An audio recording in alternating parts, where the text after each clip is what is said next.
Hey, have you seen the latest news about our country about the hashtag #NotMyPM? That was really uncalled for. What do you mean? Well, just because you have an opinion on a matter, it doesn't mean you should freely express it online. But everyone has the right to express their opinions, whether in real life or online. Well, give me one good reason why you are entitled to your opinion online. Well, you may see keyboard warriors sharing their opinions online rather aggressively, and that makes you think it's better to keep quiet. But what if I tell you it's good because it opens up many taboo conversations?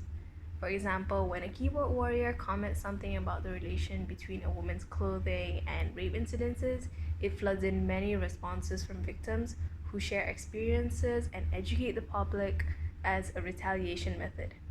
They provide information you wouldn't normally see without this topic being mentioned. But keyboard warriors cause a lot of chaos. We can see it now with the hashtag #NotMyPM, and we could even see it way before that. Remember the Hong Kong protest?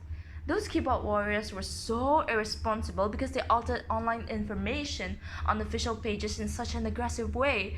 They messed with the country's police force and authorities.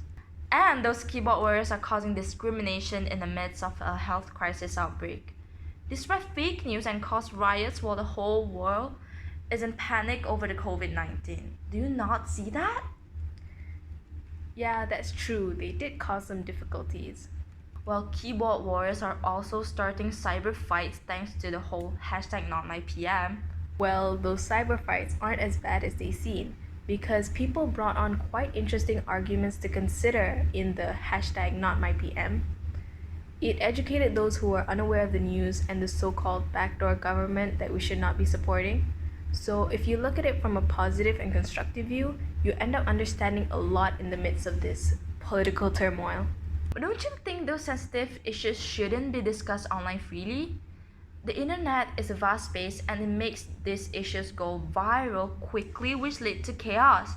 Issues like politics, race, and religions aren't things we should explore online. If you don't have the freedom to express it, how will we learn and educate those beyond our small social circle? We should have that entitlement, but we should also take into account the online ethics of it. Like avoiding sensitive issues. Sure, that's an ethic, but it doesn't mean we should avoid it completely. We should understand our boundaries and when to stop arguing. I've seen this a lot, so I think we should avoid things like getting too personal with our arguments.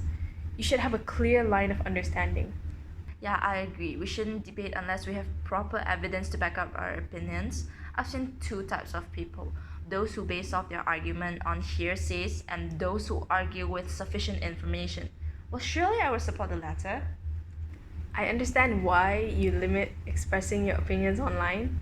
Cyber fights can get rather ugly, but you just have to be wary of what you read and not fall into those clickbaits made by the media.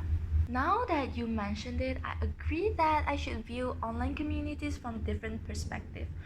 Bad topics will always rise, so we have to learn to differentiate it with constructive arguments.